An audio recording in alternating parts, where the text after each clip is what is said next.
Welcome, everyone, and thank you to those joining us live and to those listening afterwards. I will also like to warmly welcome our guest today, who I will shortly introduce.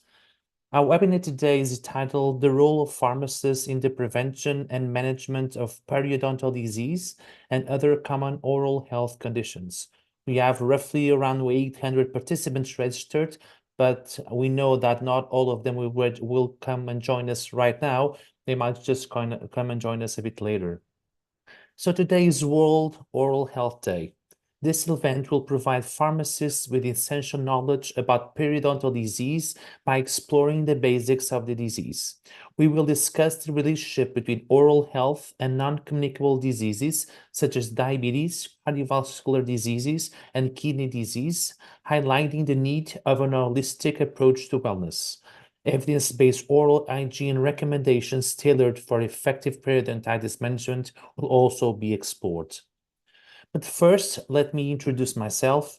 My name is Luís Lourenço. I'm a community pharmacist, practitioner community pharmacist in Lisbon, Portugal, and I've been serving FIP as professional secretary since 2021. In our next slide, we will see our speakers. So for this event, we are joined by a panel of fabulous speakers, and I wanted to sincerely thank you on behalf of FIP, each one of them, for taking the time to prepare their presentations and to be here today. Some housekeeping announcements as well. As you can see on this slide, we have some announcements. Please note this event will be recorded, live streamed on FIP YouTube channel, and the recording will be available at events.fip.org. To all those listening, please feel free to send your questions through the Q&A box provided, and I will do my best to manage all the questions. So at the end, we will be able to address some of those questions. You are welcome to provide feedback to webinars@fip.org. I would also like to take this opportunity to promote the benefits of the membership with FIP, including events and webinars. FIP is a global body representing over 4 million pharmacists and pharmaceutical scientists. You are a pharmacist or a pharmaceutical science or a pharmaceutical educator, and you would like to join and become a member, please register on FIP's website at fip.org. For this event today, we have the Turkish Pharmacists Association, one of the FIP member organizations, offers a Turkish translation. So it's available on Zoom by clicking on the translation icon, as you can see in this image. Now, let's move forward to our program today. Well, it's very self-explanatory, as you can read. We will start with a welcoming introduction by myself. Then we'll give the floor to Professor Philip, who will focus on oral health basics, what do pharmacists need to know about periodontal disease. Then we move to another presentation, which has been recorded, so Dr. Zena won't be able to join us today, but she has kindly sent us a video recording. She will focus on the relationship between oral health and systemic health and non-communicable diseases. And at the end, we have Asma Yonoshin from the School of Pharmacy, focusing on oral hygiene recommendations for the management of periodontal disease.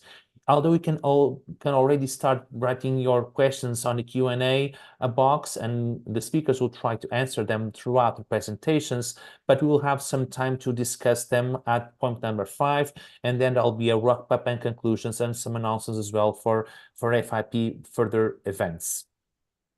Now, there are a number of learning objectives for webinars. When attendees will learn about, while gaining essential knowledge about the basics of periodontal disease, including its causes, progression, and key indicators, to enable pharmacists to recognize and effectively manage this oral health condition, explore the relationship between oral health and non-communicable diseases, and explore oral hygiene recommendations specifically designed to effectively manage periodontitis.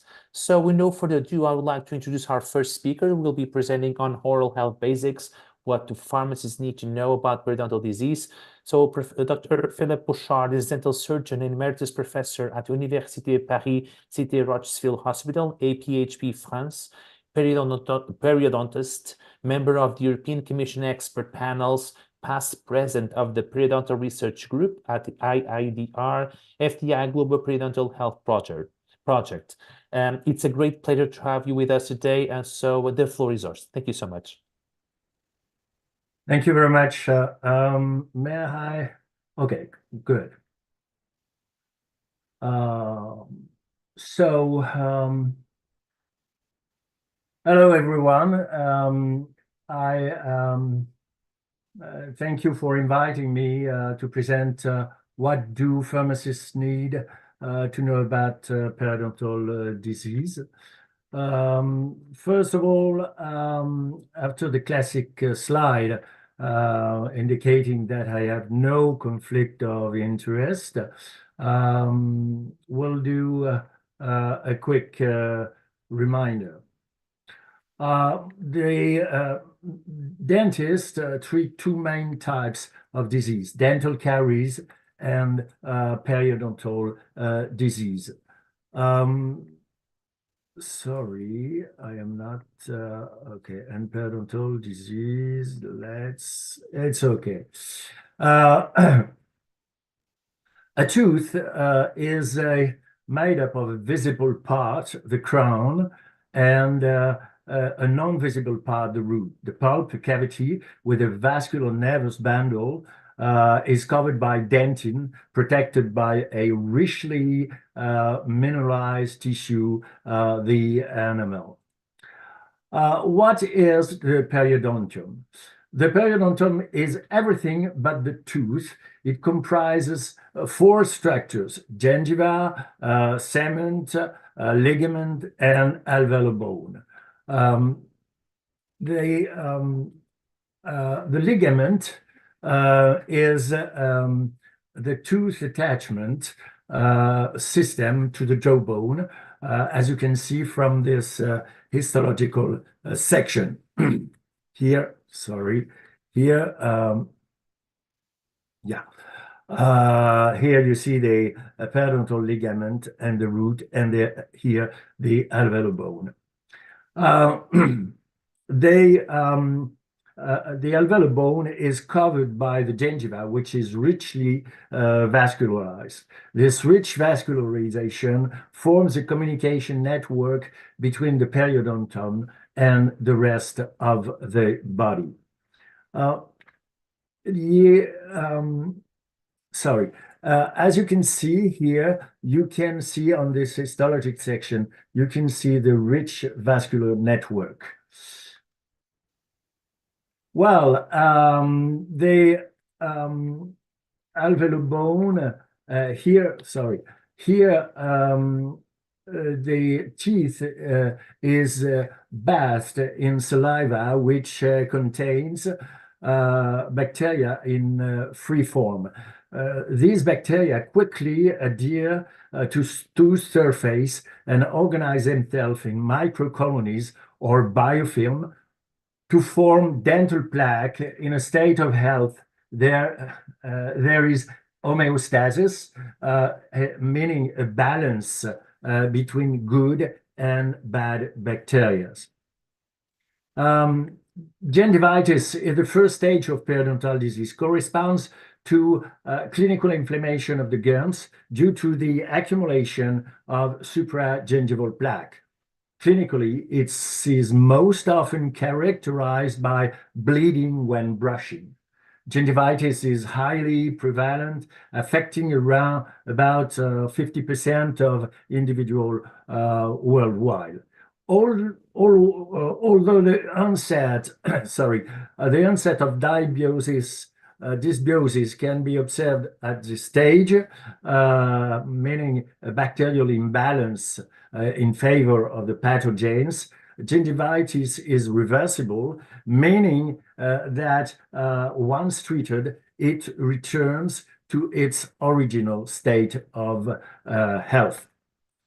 Periodontitis, the second stage of periodontal disease, corresponds to the loss of root bone attachment, allowing the accumulation of subgingival plaque.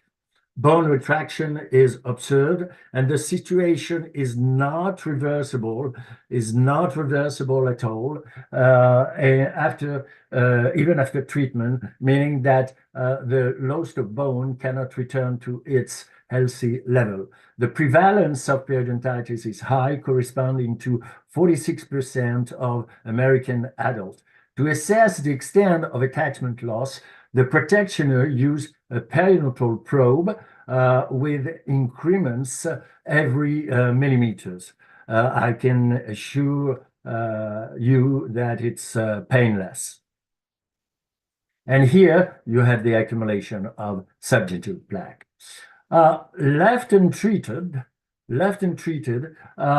severe periodontitis progresses to tooth loss. Now you understand why periodontitis has systemic consequences, as the bacteria in subgingival plaque are in direct contact with the gum. However, this is a subject for later speaker. Well, how can gingivitis be treated? Very easily with scaling and oral hygiene instruction. Periodontitis is more complicated to treat. It is treated in the same way as gingivitis, but with addition of root planing using a curette. When periodontitis become severe, surgery may be necessary. This involves elevating the flap by separating the gum, then cleaning the tooth surfaces, and sometimes recontouring the bone. To put it in a nutshell, periodontal diseases are silent diseases.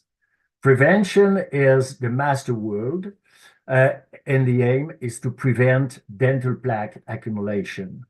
However, there are some symptoms that can be identified by the pharmacist by using short interviews: bleeding, tooth mobility, migration, gum retraction, bad breath, and also pain. Bleeding. Bleeding gums are not normal. If the gum is bleeding, keep brushing. After 3 days, if the gum is still bleeding, refer to the dentist. On the left, you can see spontaneous bleeding, and on the right, the bleeding is provoked by the probing. Tooth mobility and migration. When a tooth is mobile and or tilted, this is not normal. If the tooth is mobile, refer to the dentist. Gum retraction. Do not indicate that you will lose the tooth, that the patient will lose the tooth. Reassure the patient.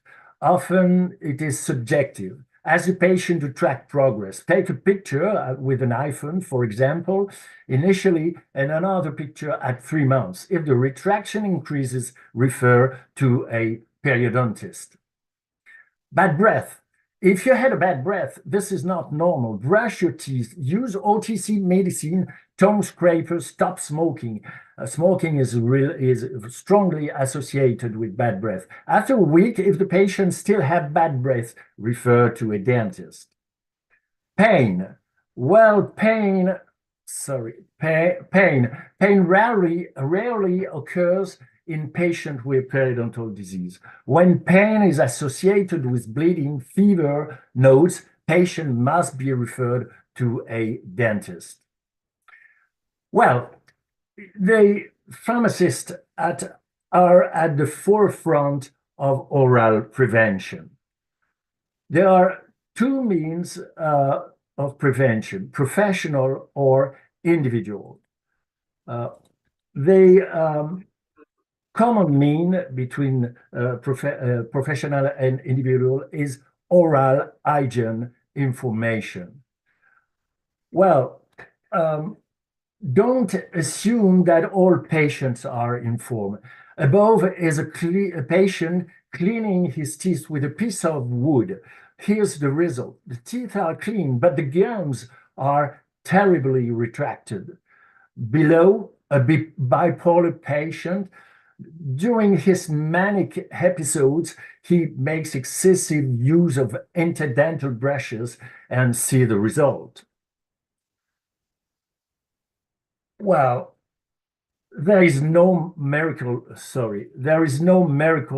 method to convince the patient of the benefit of oral hygiene. Evidence-based approach is of little help to choose the best method to change patient behavior. But there are some rules. Do not judge the patient. Be on the patient's side. No barrier, table, gown, dental chair between the patient and you. Do not give the feeling that you delegate oral hygiene information and promote a healthy lifestyle.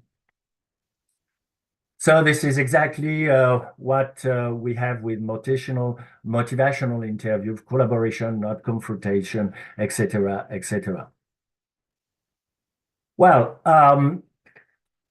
there are two approaches of the prevention that can be mechanical or chemical. Here you have the professional prevention. You all know what a scaling is, because I suppose that you go to the dentist once a year to have one. And when it comes to the individual prevention, tooth brushing is obviously the cornerstone. Well, some Q&A. Manual or electric? Well, this is the question. It is not so important, but if a patient does not brush adequately with a manual brush, the electric brush can be helpful. Should we use toothpaste? Yes, the use of toothpaste is useful to avoid rapid colonization of root surfaces by bacteria. Are mouthwashes effective in everyday prevention? Yes and no. The most effective antiseptic used in mouthwash is chlorhexidine, but it has side effects and cannot be used for long. Interdental toothbrush, toothpick, dental floss, oral irrigators. Dental floss is recommended to prevent plaque accumulation between teeth in adults when the periodontum is healthy. If the patient has a periodontitis, interdental brushes are recommended. To conclude, pharmacists and dentists are both partners in the field of healthcare in general and oral care in particular. Then they must work together because, as I wrote in this issue of The Economist, periodontitis can increase the risk of type 2 diabetes and cardiovascular disease. The inflammation is chronic. Having periodontal inflammation is more than a cosmetic issue. The patient well-being is very much involved. Thank you for your attention. Thank you so much, Dr. Philip, for your insights and for sharing all that knowledge. We know that you're struggling with some flu. Just to thank you again for your efforts to be here today. So we give the floor now to our next speaker, which is Dr. Zena Yonel. As I mentioned, this speaker's presentation will be on a pre-recorded video. So Dr. Yonel is a clinical lecturer and honorary specialist registered in restorative dentistry at the School of Dentistry, University of Birmingham. Her PhD is focusing on part of the doctoral research fellowship, explore the role of oral health team in the management of patients with type 2 diabetes. Dr. Zera's research interest lies in the fields of epidemiology and the interface between oral and systemic diseases. So with no further ado, we give the virtual floor, to Dr. Zelas to have her pre-recorded video. Thank you.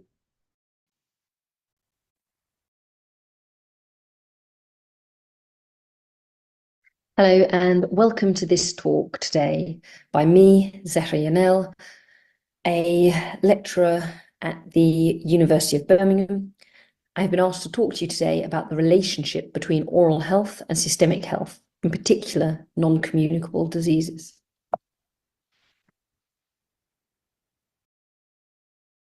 So a brief overview of today's talk. I have approximately 15 minutes today to speak with you about what is periodontitis, understanding the link between oral and systemic diseases, and integrating oral health into overall health strategies. So let's start with introducing periodontitis. Periodontitis is an inflammatory lesion mediated by host-parasite interactions, and it results in the loss of connective tissue, the fiber attachment to the root surface, and ultimately to alveolar bone loss. It's what's colloquially known as advanced gum disease. And the burden of periodontitis is significant. There is significant psychological and social impact associated with periodontitis, and we often have patients making comments to us regarding the appearance of their teeth and how it impacts on their mental health and well-being and their ability to socialize as they would normally have done so. There's also a significant financial impact, with periodontitis being responsible for almost 160 billion euros across Europe in 2018.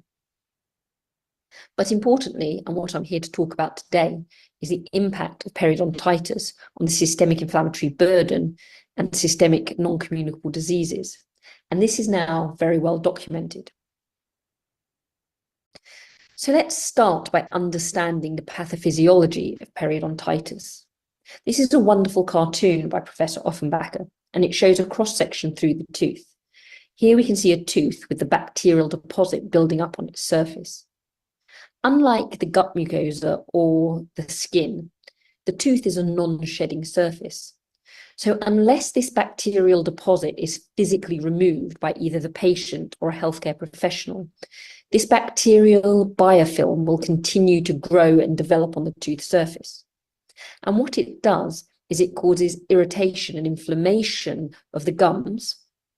And this in turn, if left unchecked in a susceptible population, will result in the subsequent destruction of bone.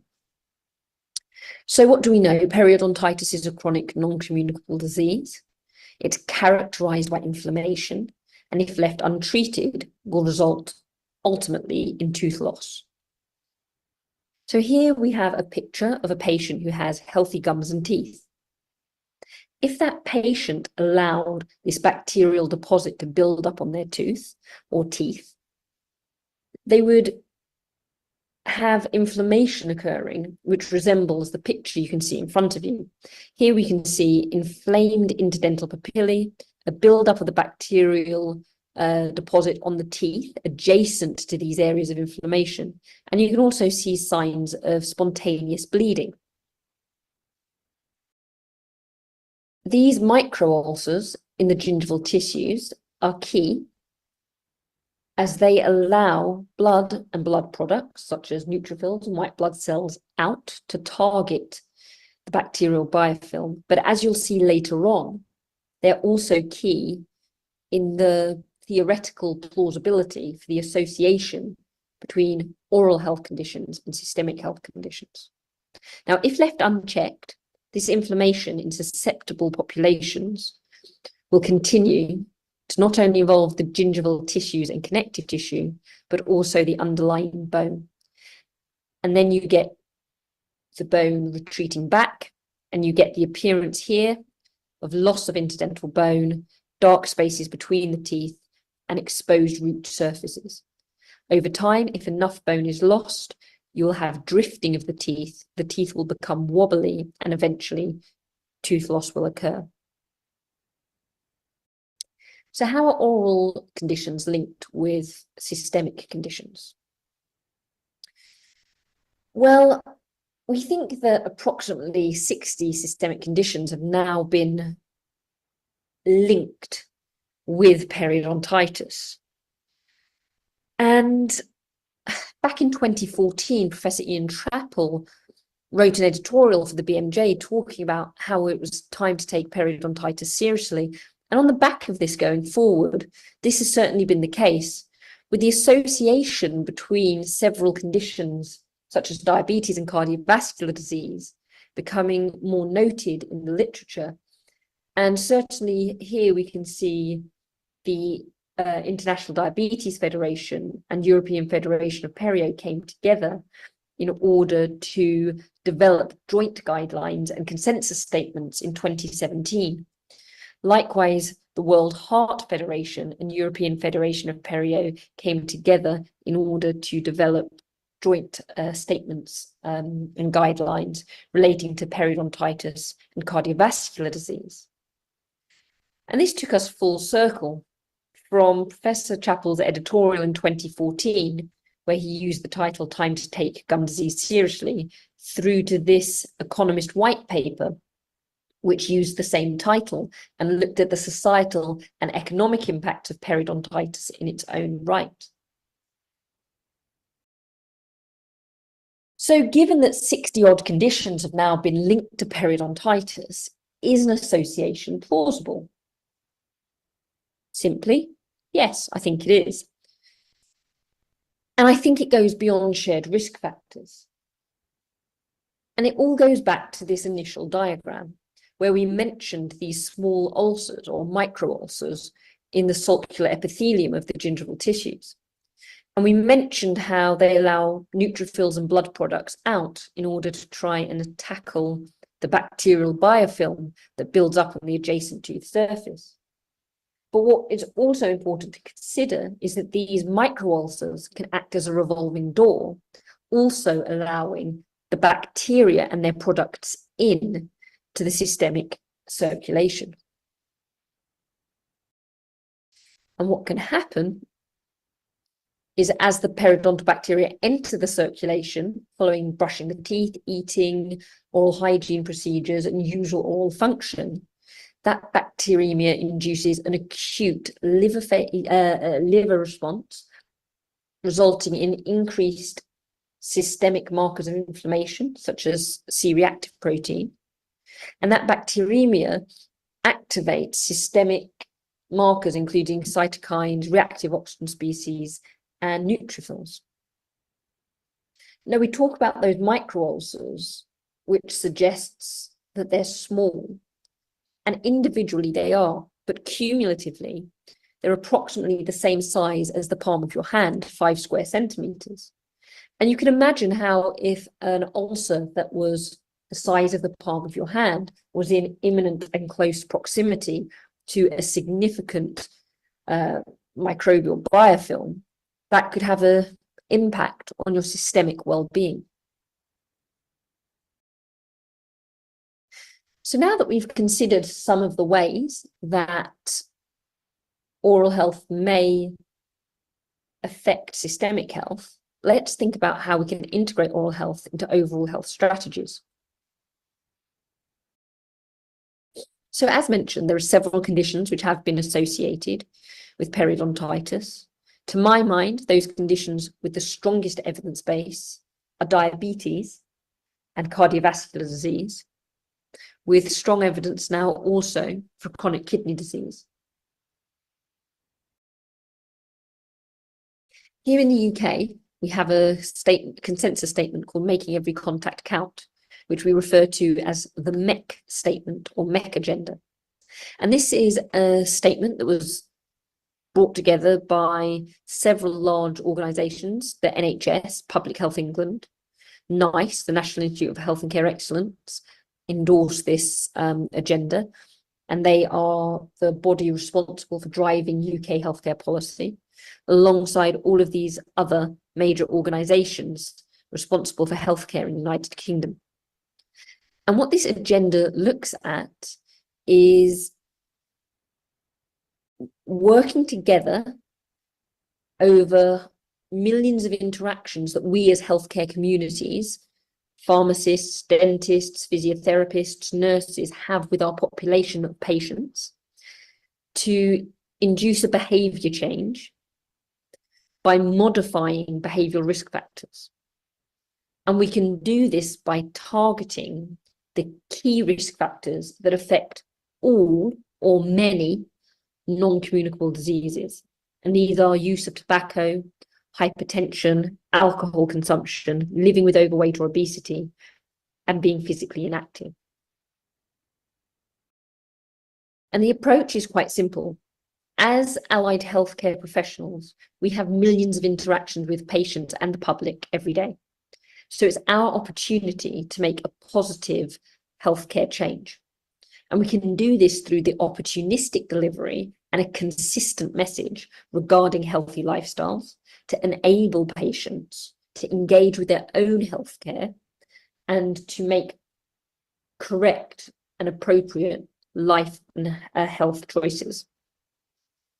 And what we want to do is maximize the opportunity that we have within our routine interactions to briefly discuss health and well-being factors with our patients and public. And this really shouldn't take long. There's evidence now to suggest that a very brief interaction of only a matter of minutes is enough to have a significant impact due to the sheer numbers of patients and public that as allied healthcare professionals we're seeing on a day-to-day basis. So why is it so relevant? Well, the MEC agenda aligns really nicely with both the United Nations vision to reduce premature mortality from non-communicable diseases by a third by 2030. And they want to do this through prevention and treatment. But also the World Health Organization has acknowledged that non-communicable diseases kill 41 million people a year. And that's about 3/4 of all of global deaths. So if having these brief interactions is something which enables us to make a significant impact, it's certainly something that must be considered. So as mentioned, cardiovascular disease, cancer, respiratory diseases and diabetes are responsible for approximately 80% of all premature deaths related to non-communicable diseases.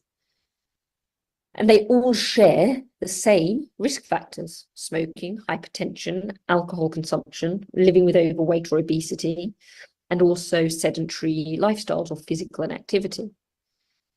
And all of these risk factors are also risk factors for periodontitis or oral health. So there's a real opportunity here as oral healthcare professionals and allied healthcare professionals to be speaking with our patients to make sure that we not only improve their physical health, but also their oral health as well. And this is where I believe we as allied healthcare professionals can come in. MEC is all about risk factor management. And even though we know that the association between oral health and systemic health goes beyond shared risk factors, this is an easy area for us to target as allied professionals, as we know what medications people are taking. So we know if they have a history of diabetes or cardiovascular disease or chronic kidney disease, and therefore may be susceptible to oral health problems and vice versa. We can therefore signpost patients to relevant services, whether that's medical settings, dental settings, or pharmacy settings, in order for patients to get the most appropriate advice. For example, oral health awareness by pharmacists, or to patients collecting diabetes and cardiovascular disease medications. If patients are walking into pharmacies asking for these medications, it's an opportunity for brief oral health advice to be given. Likewise, in the UK, there's ongoing studies looking at dental teams referring patients with periodontal problems to their GP to assess for potential of undiagnosed diabetes. There's also an opportunity upon diagnosis of diabetes and cardiovascular disease that medics can inform patients of their oral health care risk. Here you can see there's greater opportunity for integrated health working. There are also some excellent resources available for pharmacists, such as these dental fact sheets. These are resources that enable pharmacists to give clear and concise information to patients regarding oral health problems, such as mouth ulcers, abscesses, tooth decay, and oral pain.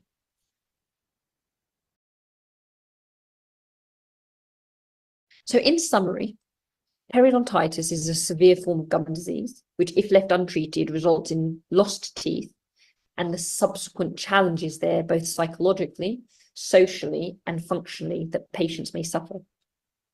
It's strongly associated with diabetes and cardiovascular disease, in addition to at least 55 other systemic conditions. We know that there are several shared risk factors between oral health conditions and systemic conditions. And we know that the association between these systemic conditions and oral health problems go beyond shared risk factors. There's evidence in the UK that brief intervention for behaviour change can be both clinically and cost effective. And we know there is scope for greater integration of working and closer collaboration amongst allied health professionals. I'd like to thank you for taking this time to listen to my talk. And sorry I can't be with you in person today, but I would welcome any questions, and do feel free to contact me either via email or via Twitter, and I'll be sure to respond. Thank you again for this opportunity. So this was a presentation of Dr. Zervan.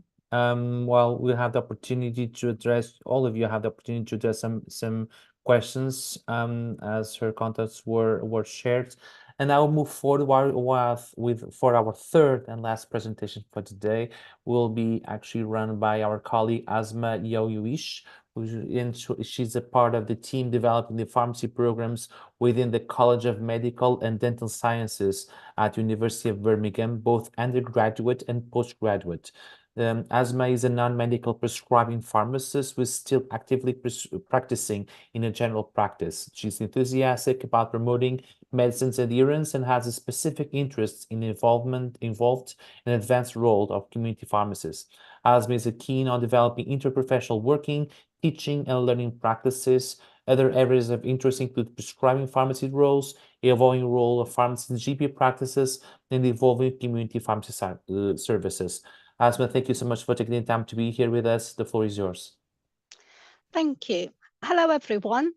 Thanks for inviting me today to the event, and it's a pleasure here to talk to you about oral hygiene recommendations for the management of periodontal disease from my perspective as a pharmacist. So probably in the next few slides, you'd realize that I'm putting points together really from the two talks that we've listened to so far, and put in some of the practical elements that we can be involved in as pharmacists.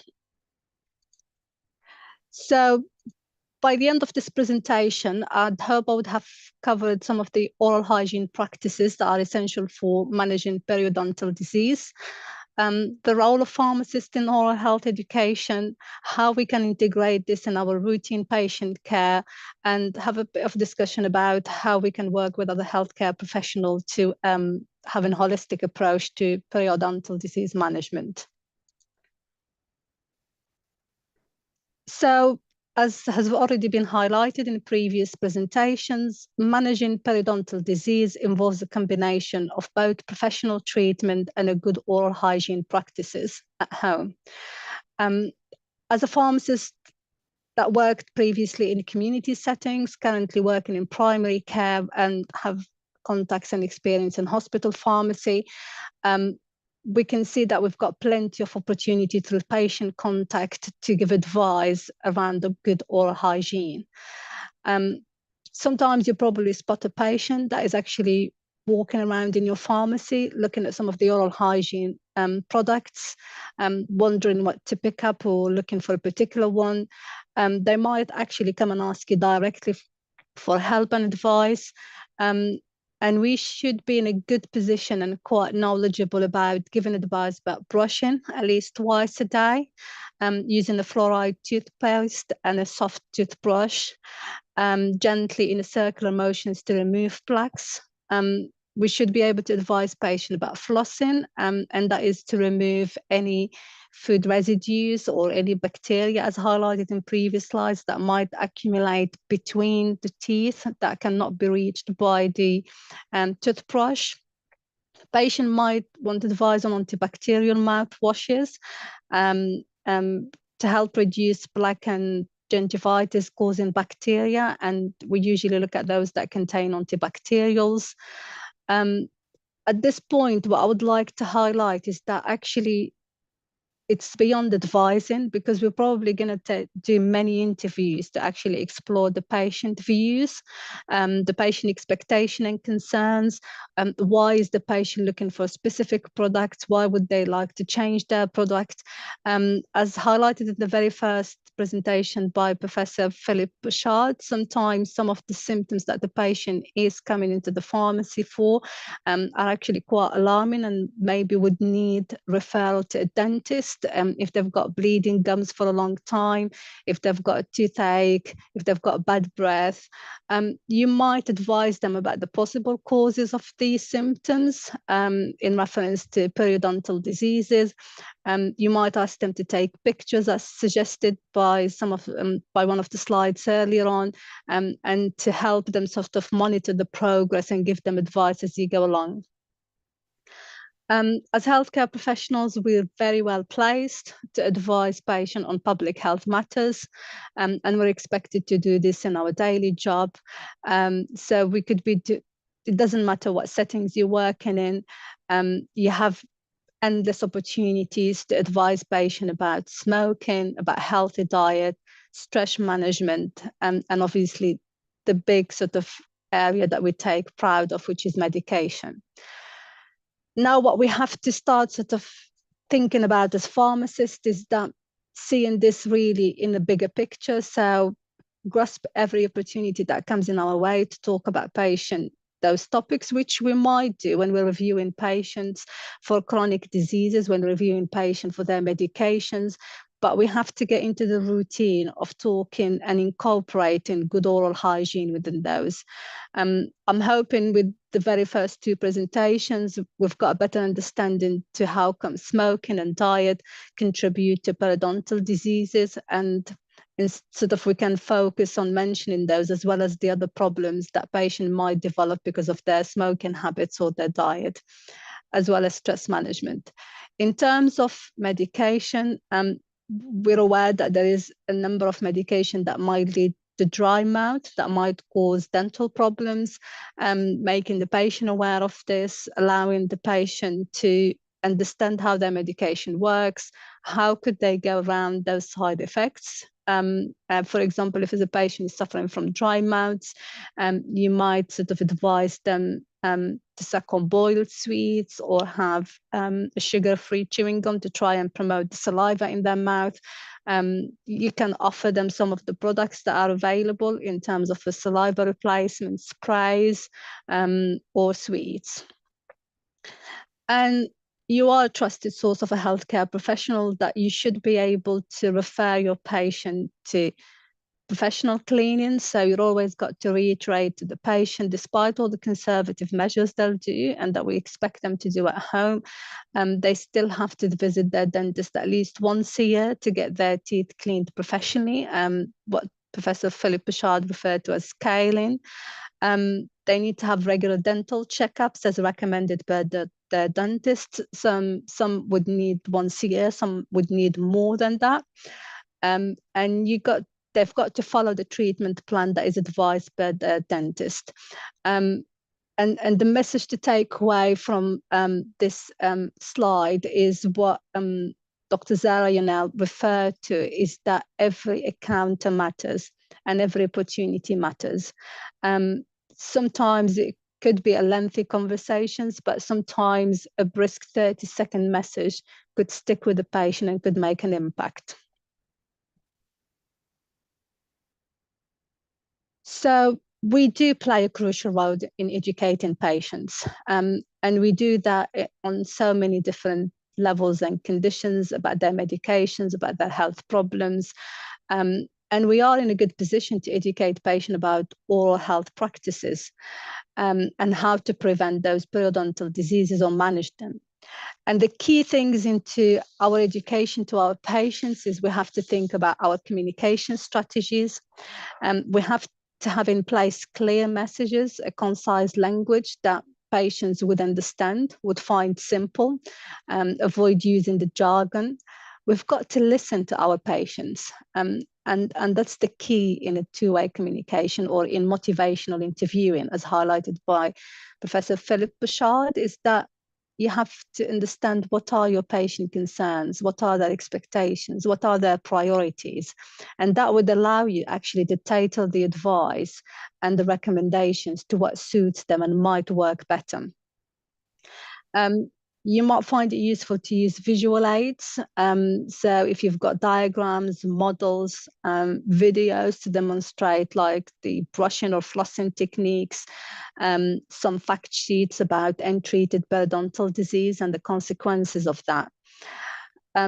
And we have to be mindful that each advice is fit for a patient depending on their medical conditions, comorbidities, their age, and their current oral health status itself.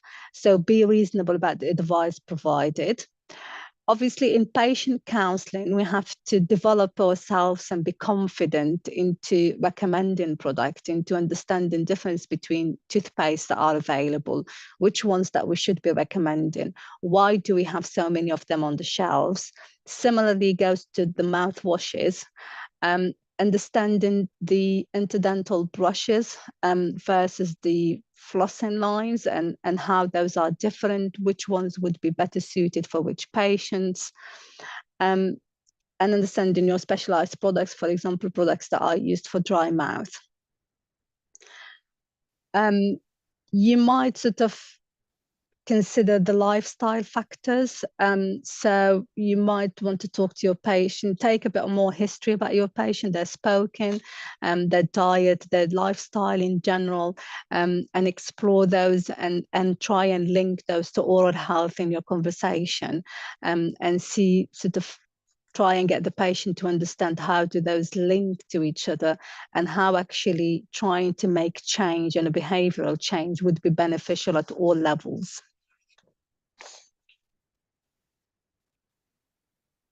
So this slide is a bit crowded, but it's really to talk about those opportunities. And the very first one would come through your routine medication reviews. So you would do that whether you're working in primary care, whether you're discharging a patient from a hospital, whether you actually in a community setting reviewing your patients. And as part of a medication review, sort of you would still be exploring lifestyle, smoking habits, and general sort of diet for the patient. And it's your opportunity to explore any oral health advice that you can provide to your patient, even if it's generic to that patient, or it could be very specific because they've got medication that causes dry mouth or medication that is meant to be causing dental problems. You have to integrate it into your chronic disease management, as Dr. Zara Yonel highlighted too. So when you're seeing your diabetic patient on hypertension, cardiovascular problems, respiratory problems, having a discussion or making it a routine within your conversation to discuss oral health is very important, and that's your opportunity to approach the topic.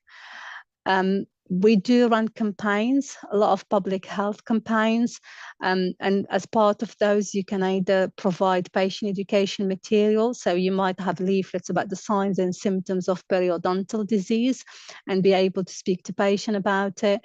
You might have leaflets about the appropriate technique of toothbrushing, flossing, education around mouthwashes, and about general health and lifestyle. Some of the public health could involve demonstration and workshops. So you might have a corner in your pharmacy where you've got a desk with one of your team members that is able to have some material in front of them, could run a live demonstration on brushing teeth, importance of flossing, talking to patients about different lifestyle changes that will have an impact on their oral health.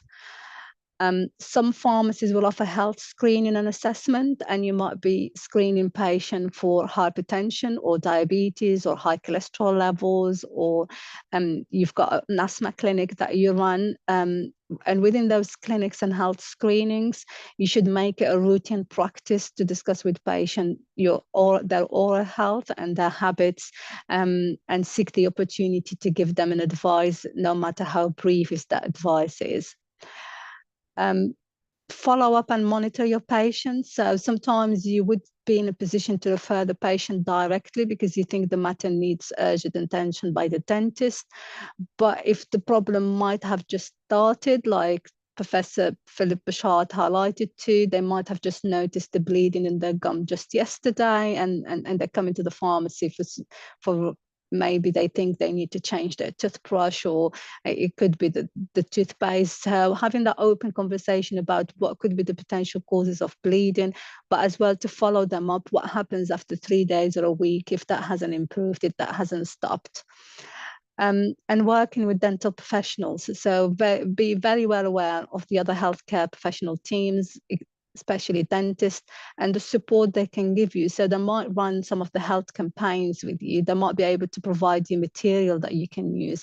They might be able to offer a training session to you and your staff so that you're actually more knowledgeable and more confident to provide support to your patients.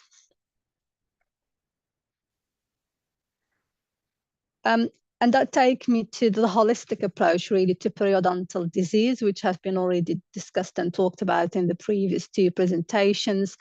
And obviously, we're talking and we're saying pharmacists and dentists, but you could be closely working with nutritionists and dietitians, especially when you've got a range of elderly patients with a dry mouth. That could be medication induced, that could be age related, but sometimes they're under the nutritionist or dietitian specialist, and working collaboratively with those into advising patient on the relevant diet.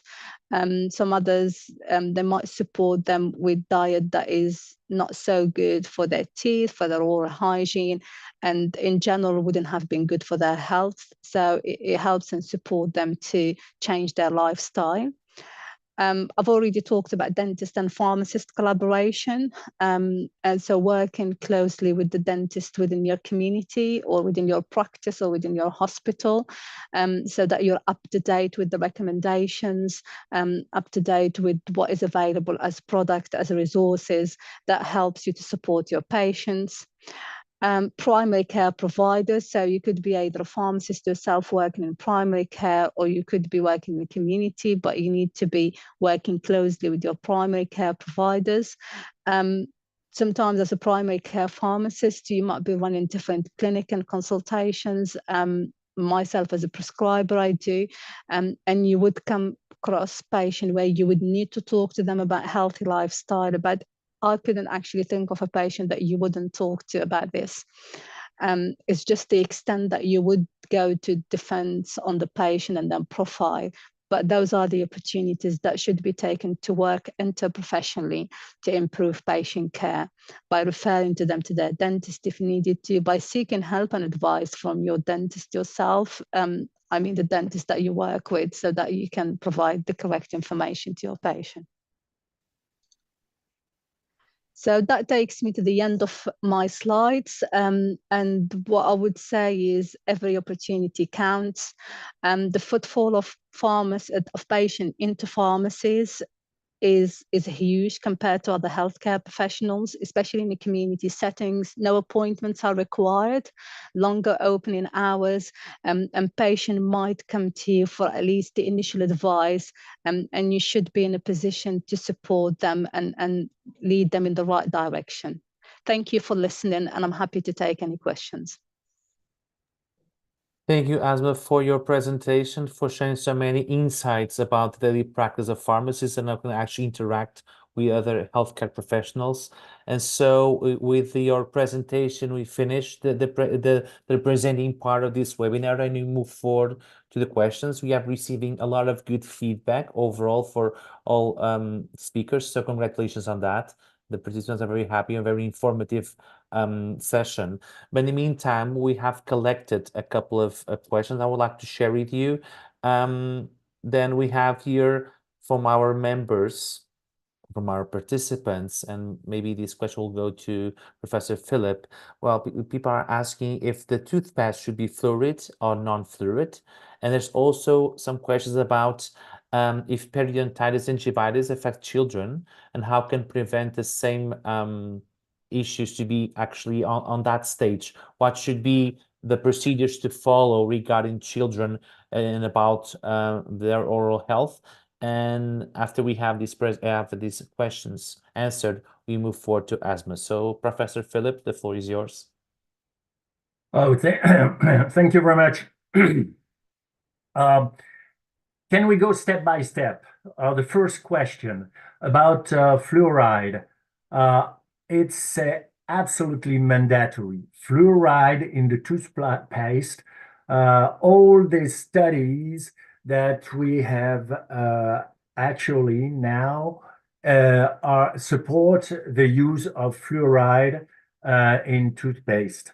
So, and this is a big problem, for instance, in some countries, because some people, ecological people, they say, don't use fluoride, it can be bad. No, there is no side effect with fluoride.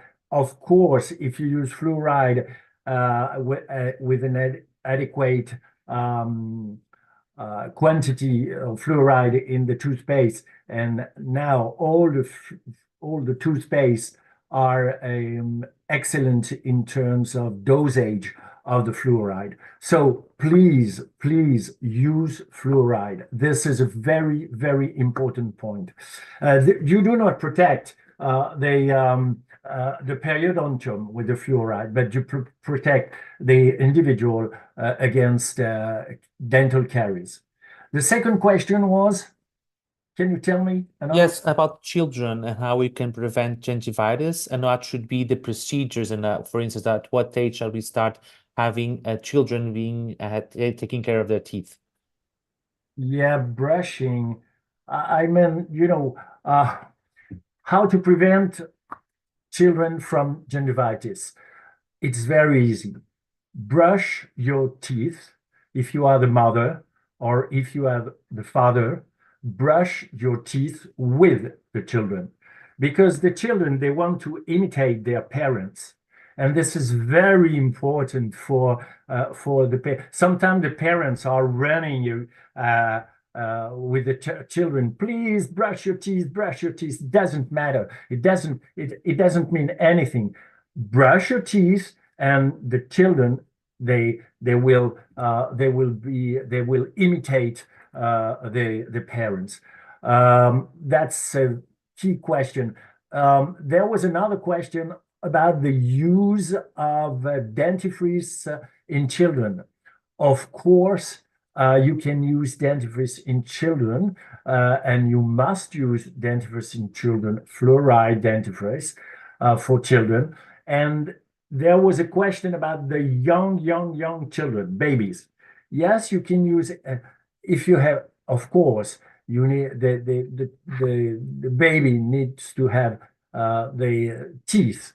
But you can, the mother can use dentifrice on his, not with a brush, but with her finger, and doing a massage around on the gingiva, around the teeth. So another question? So if I may, Professor Phil, I'll just move forward to asthma so I can give you some time just to relax a little bit, because there's a lot of questions coming towards you, but you also have some from asthma. So asthma, well, you have shared a lot of experience, well, your insights about the collaboration with other healthcare professionals, but the cornerstone is the knowledge of pharmacists about oral health. We are now promoting it a little bit with this webinar, and hopefully with more when you spread it throughout our network. But from your experience, what are the barriers to the pharmacists to leverage their expertise in oral health, hygiene, and periodontal diseases? Yeah, that's very good question, because we can sort of sit and talk about how ideal it is to do all of those, but certainly things do come with challenges that we need to be aware of and try to mitigate. And I think one of them is the limited time and resources, especially in community settings. So and that's why I kept saying throughout the presentation, it could be even a 1 minute, it could be even a 30 seconds, it could be a 2 words advice that matters. But sometimes for an extended piece of advice, for a good education to the patient, you need to allocate the time, and you will have often very limited time during the patient consultation, which make it a bit hard to approach all the topics, including oral health. The other problem obviously come with resources. So if you haven't got enough staff available to help you manage the rest of your role and your duties and responsibilities, then obviously this is where you're probably looking into cutting corners, and probably you wouldn't be able to give the patient the advice that you'd love to, or give them the time and the dedication to explore their concerns and worries. Another sort of thing that some of my colleagues agree with me on is the lack of formal training. So some pharmacists would perceive that they are the expert in medicines, they've been trained to do so, but they don't consider themselves as the expert in oral health, which might sort of hinder them from putting themselves forward to provide the patient with this advice, or to be able to open the conversation with patients. So without that specific training, so that they're not willing to do so, but this could be overcome probably by, as we did today, and a lot more in terms of educating pharmacists around oral health, working in collaboration with other healthcare professionals, mainly dentists, to have a better understanding. And probably it goes back into the education and training at the level of pharmacists being at university. Probably patient awareness and interest as well. So probably patients see that the pharmacist is not the best person to speak to about oral health, it's rather the dentist. So they might not really come to you, to the pharmacist, to ask for that particular advice. And even if they've got the shelves with products, they just perceive it as to pick and pay for, rather than knowing that they'd be able to ask the pharmacist and have the confidence in the pharmacist to give them this oral advice. And as it comes with everything else, really, is the finances and incentives as well. That could be a barrier to the pharmacist using that expertise, because there is a lot of pressure to deliver services. So is your service about health screening, like I mentioned earlier, to try and get like case finding hypertensive patients, or running an asthma clinic? As much as you would love to approach and have a holistic approach, the focus is still to how many patients can you see, how many patients can you review, which put a constraint on the time and the willingness to provide patient with oral health. So those are things that we've got to consider in the wider picture of the pharmacist putting themselves forward to be part of this campaign to prevent periodontal diseases. Thank you. Thank you so much, Andrea. Very important points that you shared. A lot to be done, actually. And now I'll give the floor again to Professor Philip. We have a lot of questions coming. So I'm going to divide this in two. So the first part will be focusing on toothpaste, and the second part focusing on mouthwash. So regarding toothpaste, we have some questions about the impact of the whitening toothpaste, if they are advisable or not, if the charcoal toothpaste are also good for health or not. And yeah, and that's it from now. Then I'll go through to the mouthwash. Thank you. Yeah, first of all, whitening is not very dangerous. Of course, it is absolutely dangerous if you make many whitening. It does if you are not reasonable. But normally, when a dentist advised to whitening, but you have to think that whitening has some limitations, meaning that if there are stinks on the enamel, that's not good. That's not sufficient. You will need prosthetic dentistry. Just a remark about, I love the talk of Asma Yayush when she said that the pharmacist plays a crucial role in oral health education. This is my opinion. the pharmacists are really, really important in the medical field in oral health. This is very important. Yeah, and the second question was? About mouthwash. So we have a couple of points to be clarified. So how often should we use mouthwash? It's compulsory every day. You mentioned also that chlorhexidine is the most efficient, or the mouthwash with chlorhexidine are more efficient, but they do have side effects. So participants are asking what are those side effects, and if there makes any point to use mouthwash with antibiotics or antibacterial, and yeah, and that's it. I'm collecting all of them. Antibiotics, no, not at all. Mouthwash or whatever, I don't know in different, because we're talking in different countries. For instance, in Europe, most of the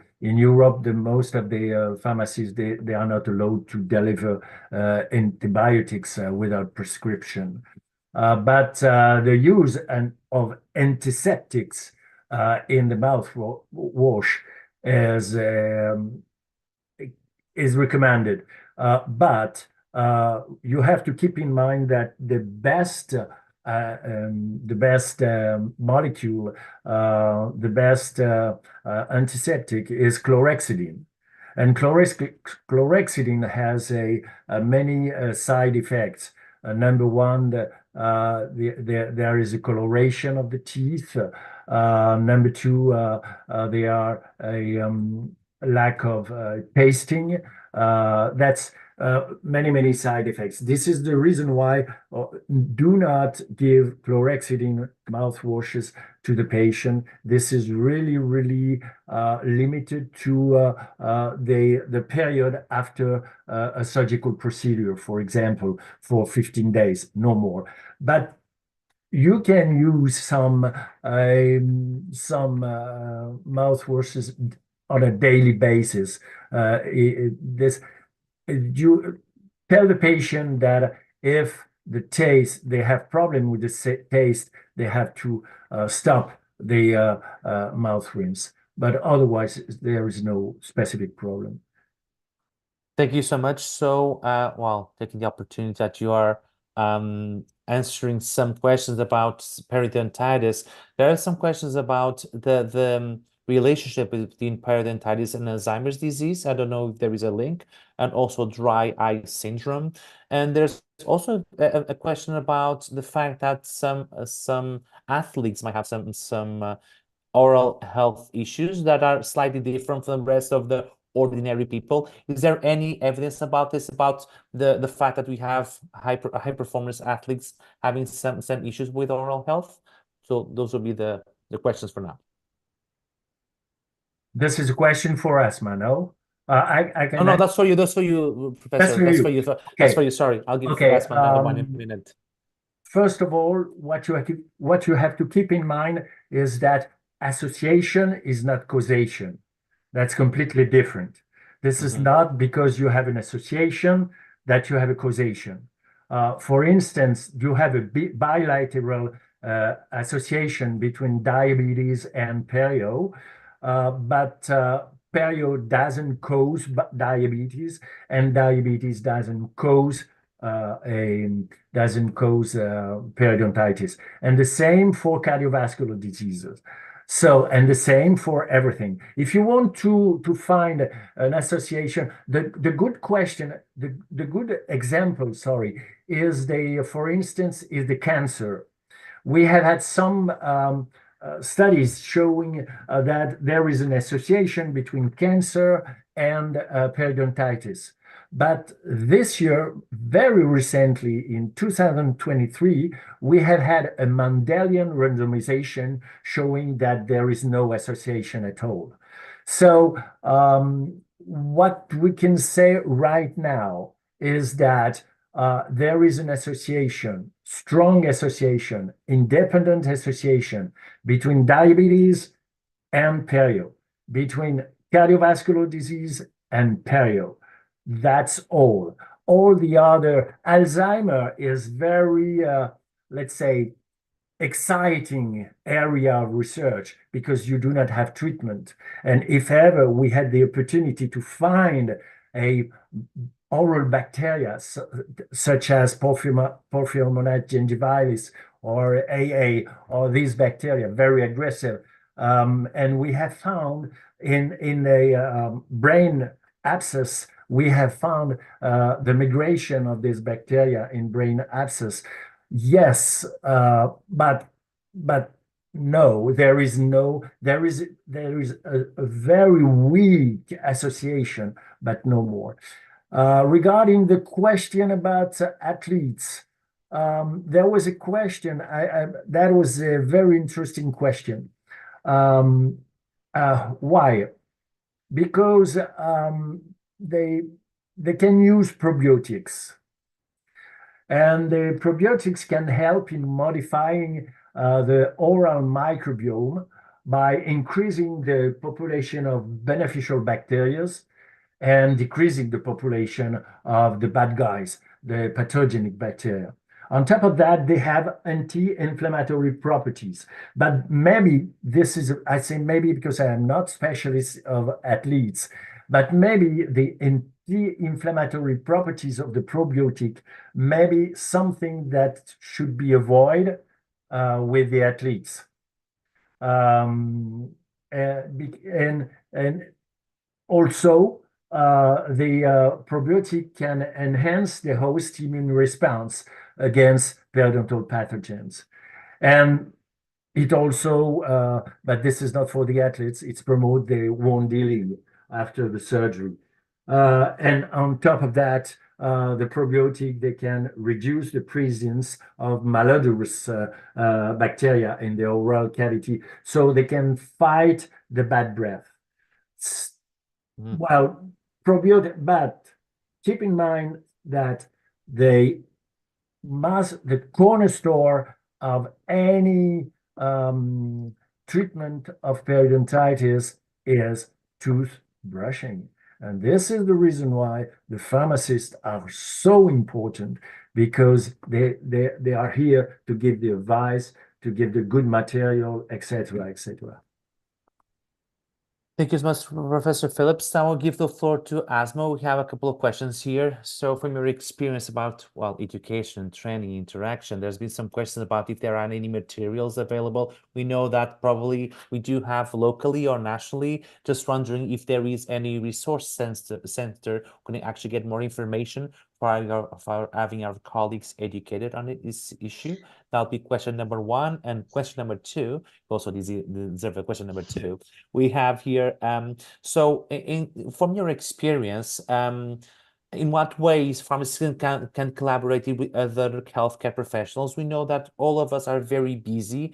You know, very experienced of having people sharing information, healthcare professionals sharing information. What are your thoughts on this? So can you actually give some tips for our colleagues locally and nationally just to enhance this partnership? So thank you, Asma, the floor is yours. Okay, I think with the first question about education and resources, I think Dr. Zara Yunal highlighted the dental fact sheets, which are available online and accessible regardless to where you are. It's sort of in general, for example, in the UK where we are, we've got the NICE, that stands for the National Institute of Clinical Excellence, that will have some guidelines and information about the management of periodontal diseases, and that will have usually advice to the patient. They can access the NHS websites for recommendations, and those are accessible regardless what country you are in, and those will usually actually provide advice to patients, which you can tailor then into sort of being accessible, because not every patient will have access to digital information. Not every patient would know where to go and find the information. And actually that might link to the next question about collaborating with other healthcare professionals. This is where you would be able to get a lot more educational material if you work very closely with your local dentists. And sort of I sort of used to know every dentist that was around the area, because I do get prescriptions from those dentists to dispense to patients. but knowing them, then you'd be able to go and ask for resources, for information, and that's part of the collaboration. You can arrange events where you can invite dentists to come and do some training for a couple of hours over an evening, or they could be providing you with small webinar where you'd be able to join and train and ask the questions that you need to ask, anything that you're not sure about, and the best way to advise your patients. Certainly with working with other healthcare professionals, sort of ideally I'd had loved if we have a shared electronic health record. So different countries have got different sort of has gone to different levels really in that access. So from the UK point of view, sort of community pharmacists can access the summary care record of a patient. Dentists are not yet able to access the health record of a patient. But if we had that access to the health records, we would be able to see that a patient has got potential of developing periodontal disease because of their family history or because of what the dentist recommended in terms of their examination. We would be very mindful of this in terms of planning the patient medication or changes. We would be in a position to give advice about medication to be avoided or medication that has got potential side effects. You could be working throughout your medication review. And that's why it's very important to talk to the patient about their lifestyle, their health, their smoking habits, and approach to oral health, because probably the patient is the best to tell you what the dentist have told them, what the problems they have. And while you're reviewing your patient, you're taking this into consideration in terms of what does the patient has got as other health conditions, what medications is good for them to stay on, what medication we need to work around, and educate them in general about the oral health. Be aware who to refer to and when. So work locally with the dental team around in your area, and be in a position to refer patient for them for access of care. So into what you think. So some places might have a referral system in place, where if the pharmacist through a brief intervention realize that the patient needs specific dental care, they might put in a referral with few lines to the dentist, then that patient get picked up and followed up by their colleague. Again, patient education is very important. And I think this is where you would be working indirectly with other healthcare professionals, because you're supporting them through your education to your patients, using every single opportunity. And we have to bridge that gap in knowledge. So if we're not sure or we're not confident about oral health, then attending training, seeking training from the experts, but then being able to grasp every opportunity that comes your way to actually educate your patients. As Professor Philip Bouchard said, it really starts from just toothbrushing. And just reiterating that message of regular toothbrushing, using the right toothpaste and the right toothbrush. That advice could go a long way if it was filtered in every encounter that we get, regardless of age as well. So it's the advice equally available to parents for their kids, for the kids that are old enough to understand the information. We get them coming in with their parents, and sometimes you've got those motivational toothbrushes with all sorts of characters in them, and they've got the minutes so they can brush their teeth for 2 minutes. I think pharmacists need to appreciate that. You'd be impressed how much a child might take the information from you, not from their parent, because they're just excited about being empowered, and you put them in that position to tell them this is what you need to do, and they look up to you as someone who knows what they're talking about. So all those opportunities, you're not directly working with other healthcare professionals, but you are, because you're educating the patients and you're reducing the healthcare burden. Thank you. Thank you so much, Asma. Very informative. So the last two questions, and first a piece of information. We have received some messages from our participants regarding certificates, not only from this webinar, but from previous webinars.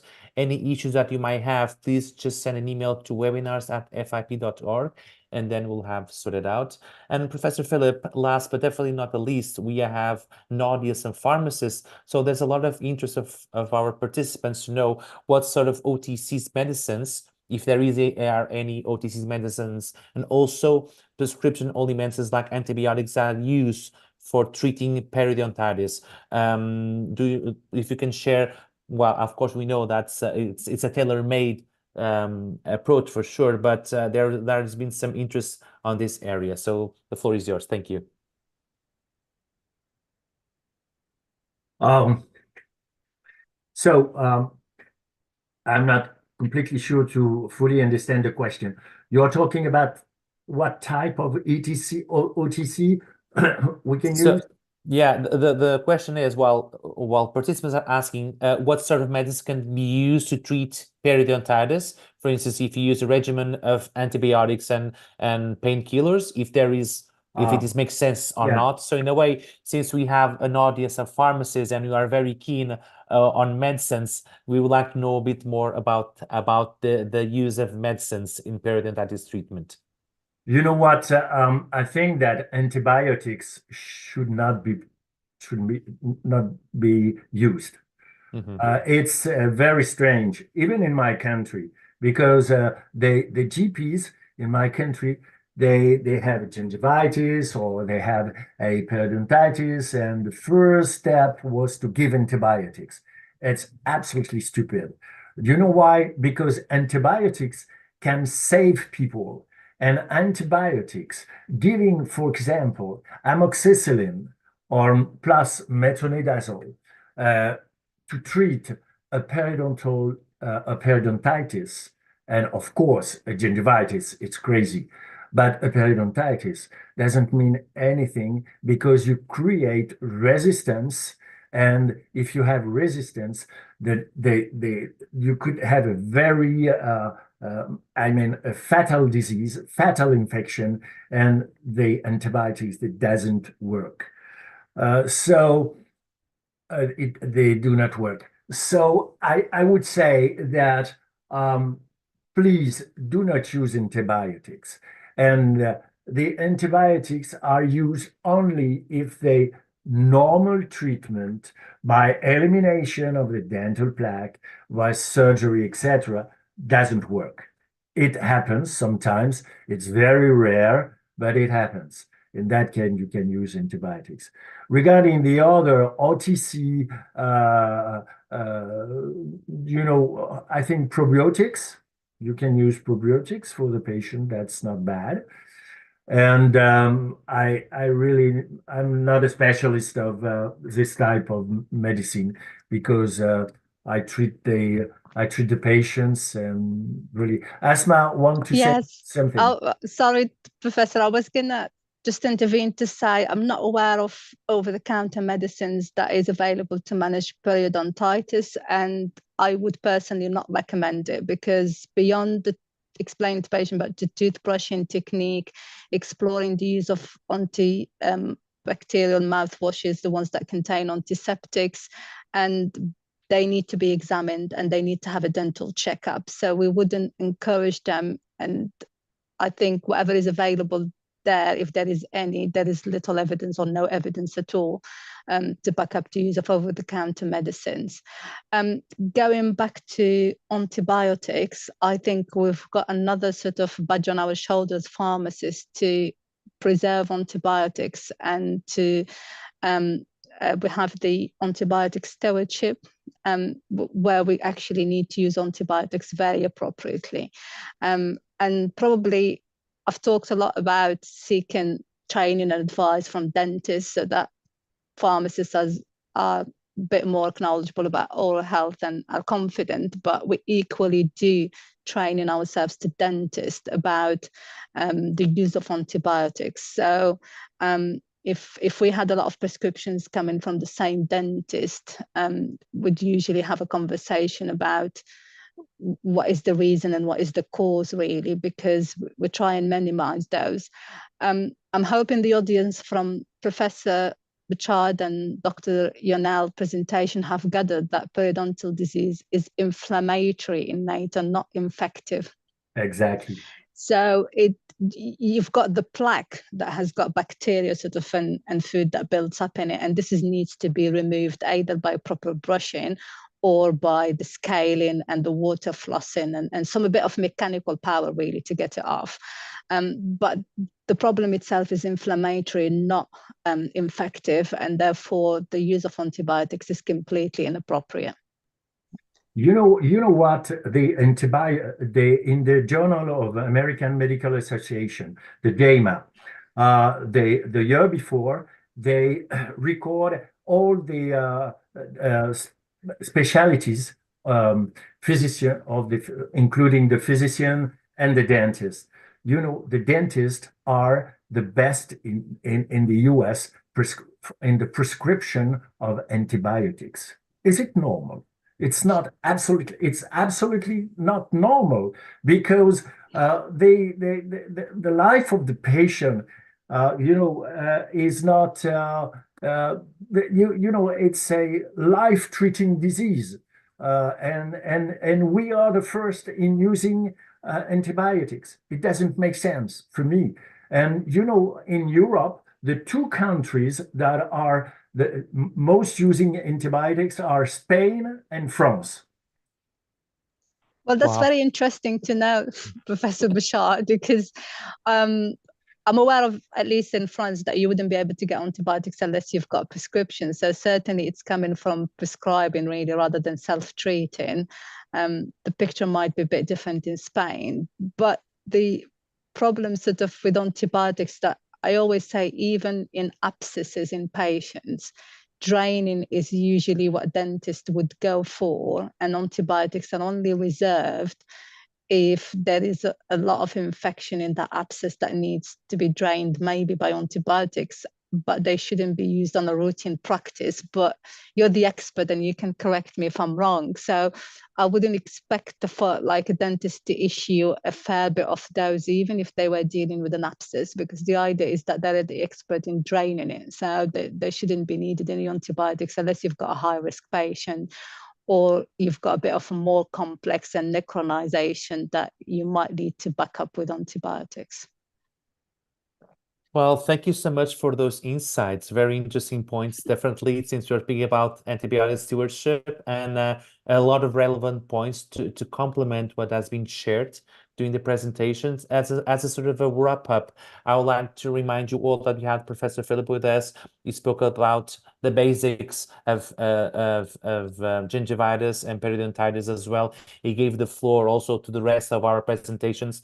The second one from Dr. Zena about the association between periodontitis and non-communicable diseases. She also spoke about the burden of the disease in population, and we ended up with asthma, speaking about the role of the pharmacist on community strategies, patient counseling, product recommendation, and also how to integrate oral health recommendations into patient care routines. So that was very worthwhile. Again, thank you so much for our speakers. So I'll just kindly ask for the FIP staff just to showcase the last few slides of our presentation. That would be okay.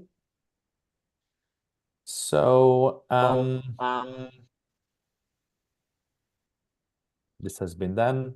So to remind you all that you can actually check all future FIP digital events on events.fip.org. And then on the next slide, you'll see also some information about our annual Congress, which this year will be held in Cape Town from September 1st to the 4th, and the topic will be innovating for the future of healthcare. You will see shortly that the deadline to submit abstracts is finished. The submission results will be announced in 1 month time roughly, and then to remind you all that the early bird registration deadline would be it's still 31st of May 2024. Again, a big thank you to our speakers, a big thank you to the FIP and for the Turkish Pharmacy Association staff members who assisted us today. Thank you, Ines, Ali, Murat, and Aaron. One last thank you for your attendance, and to our brilliant speakers. See you soon. Thank you so much.